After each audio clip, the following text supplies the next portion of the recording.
testament of just how much information is out there on the internet, and like how much you can just learn from watching something and then doing it yourself. And just like, there's been a lot of points in our build where we're like kind of unsure about what we're doing, and even times when I'm like, oh, we should just pay someone to put the roof on and have it done, and then we do it, and then I'm just like, oh, yeah, now we know how to do it. And that was like actually pretty.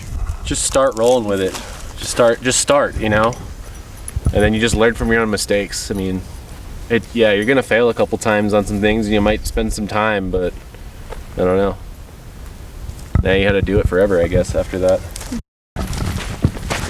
Our photovoltaic setup here, 3,000 watts. I don't know if you'll get a shot of the front of the house. Everything's kind of a mess here right now because we're in construction. This is our little Goldie's bottle cutting station. She's in charge of the bottle walls and does most of all that. That's the front here. Bunch of glass.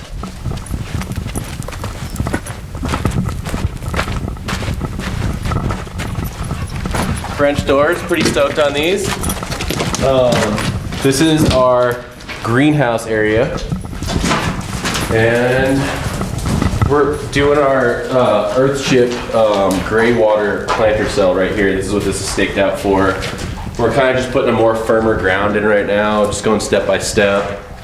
Still got to put some glass up top here. This will kind of be match the front a little bit, you know, as far as putting glass in. And then, so you guys are planning on growing food in here? We'll be growing food in here as much as we can. Can you explain the water system? So the gray water system is like what Earthship does, and it's just when you like wash your hands or take a shower in the bathroom, or we're gonna put a bathtub out here actually also. This water from the bathtub, and this is our bathroom by the way also. These are some bottle walls that Goldie was just working on with some friends in town. And she's got a bunch more over there that she's been doing really well on. You take a shower or wash your hands or take a bath, it'll go into a holding cell down here, and then it'll pump all the way up into our planter cell, which is just like sloped downhill back towards this, and then there'll be a collection area of the water down here, and the water flowing through will also be watering the plants in this bed, collect down here, and then we'll flush our toilet with this water after it's done watering our garden.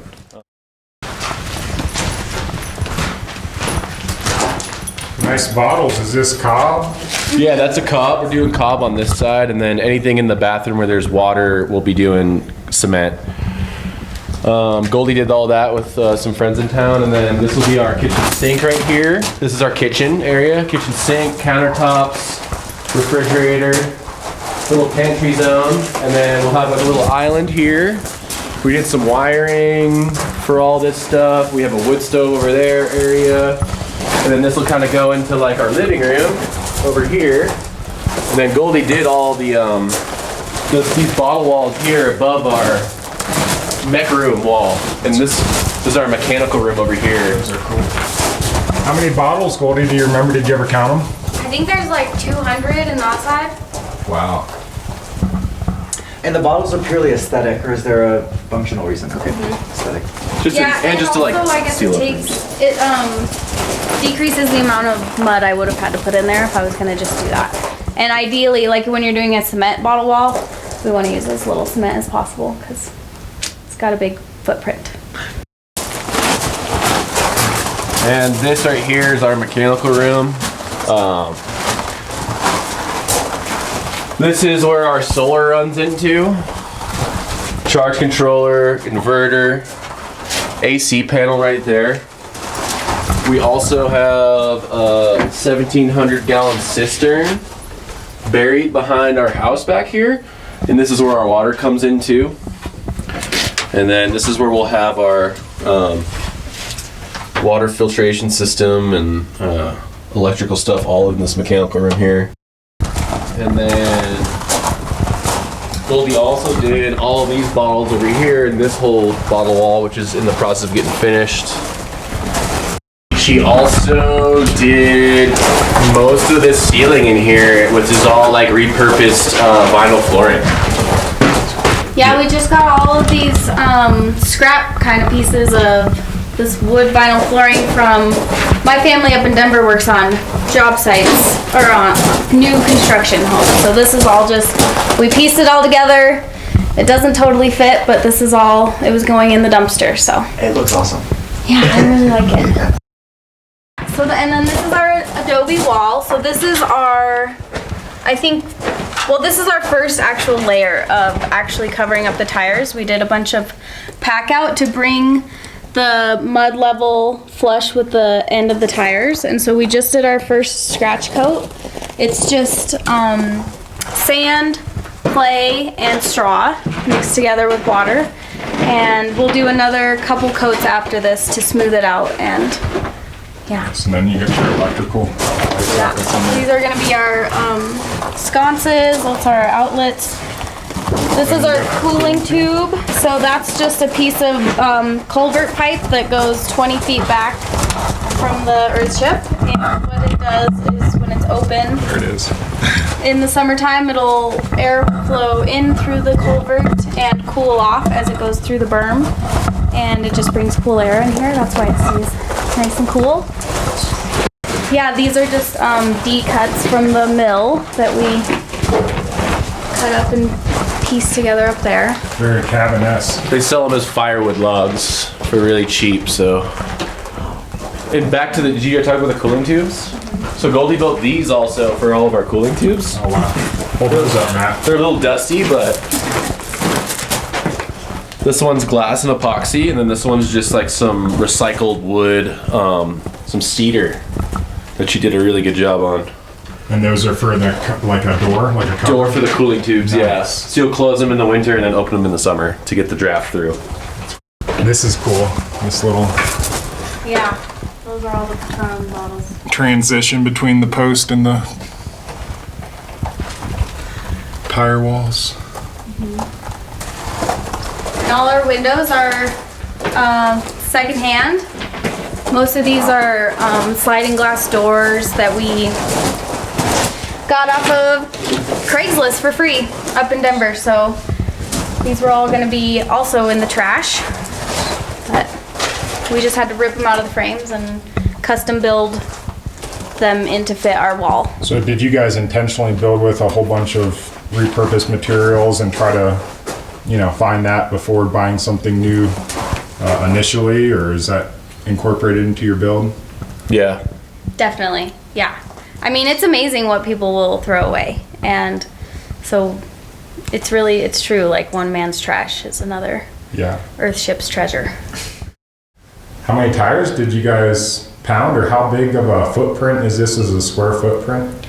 Yeah, so there's like about 600 tires, and we have our square footage is like 1,600 square feet. Maybe a little bigger. Yeah. And so we spent a whole summer pounding the tires full of sand, and With all of our help from our neighbors. we got a ton of help And from our friends, and this is all full of the blow sand that was on our property. So it wasn't really, the sand inside of the tires was not imported, but our berm was free. There was some guy excavating the road up on the mountain over there, and he just dumped a just bunch of earth here. So that's how we bermed the back of our house, and we'll show you guys that later. But And then this footer up front is this 3 tires?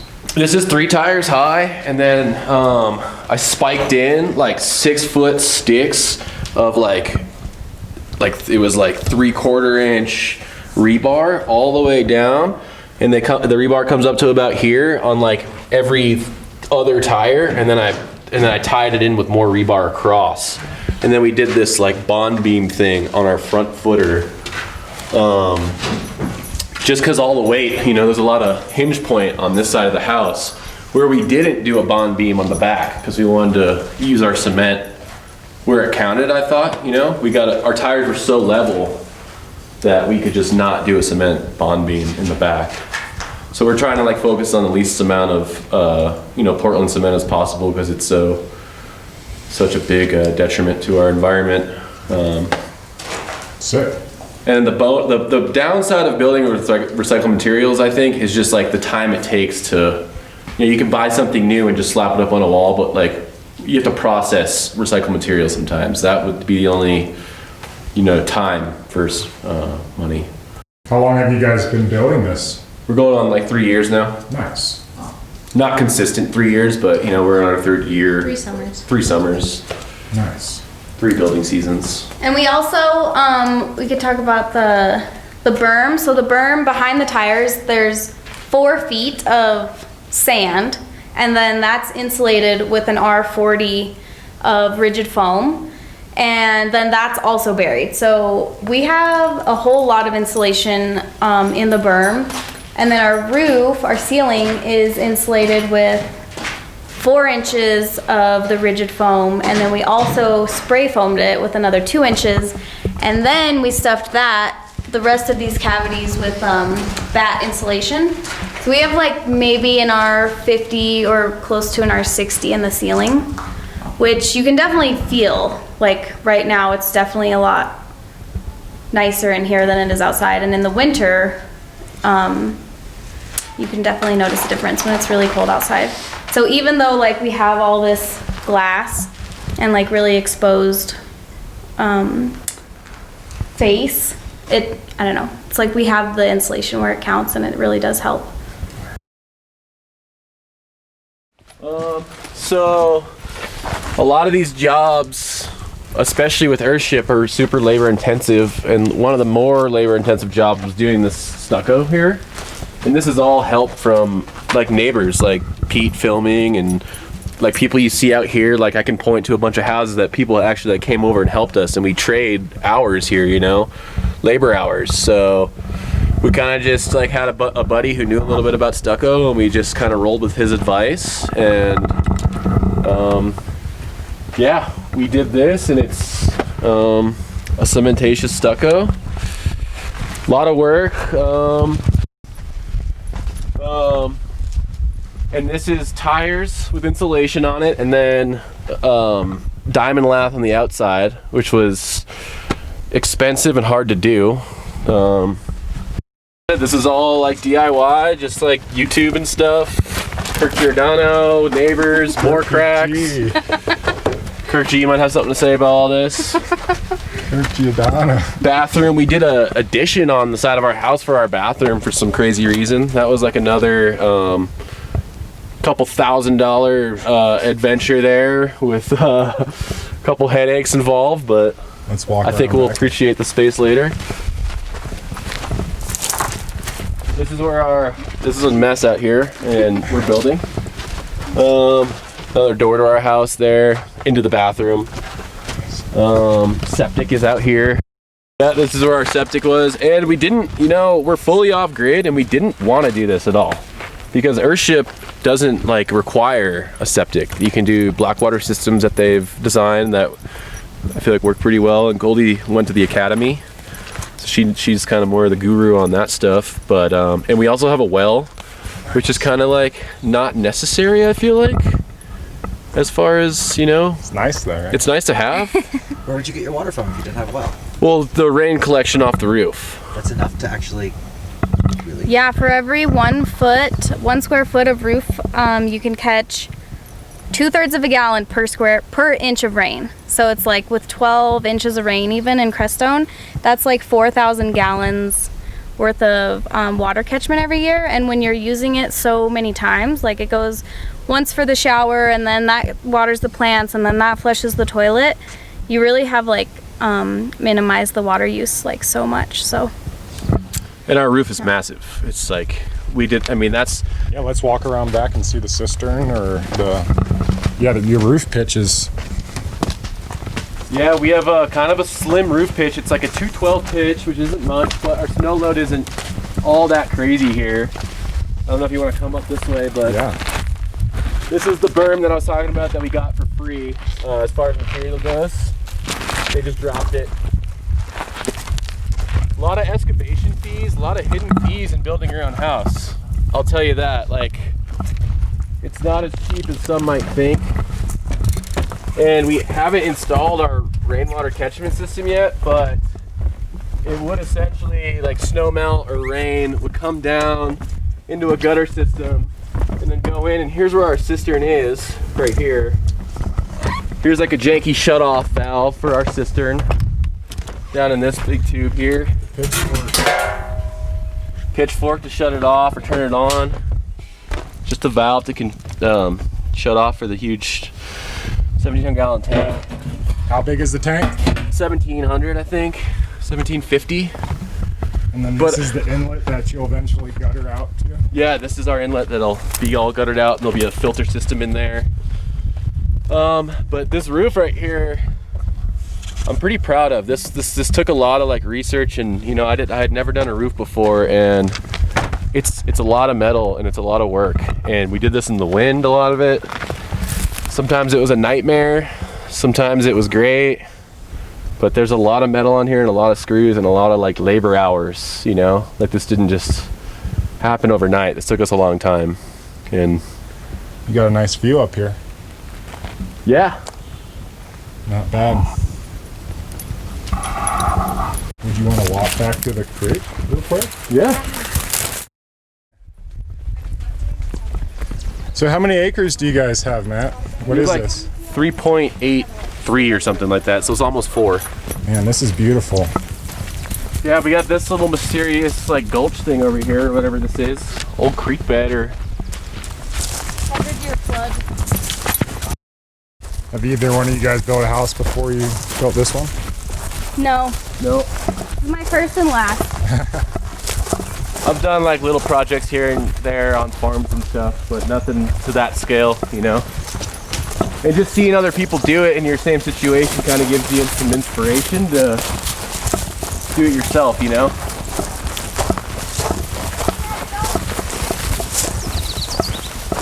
We're going to the cool spot.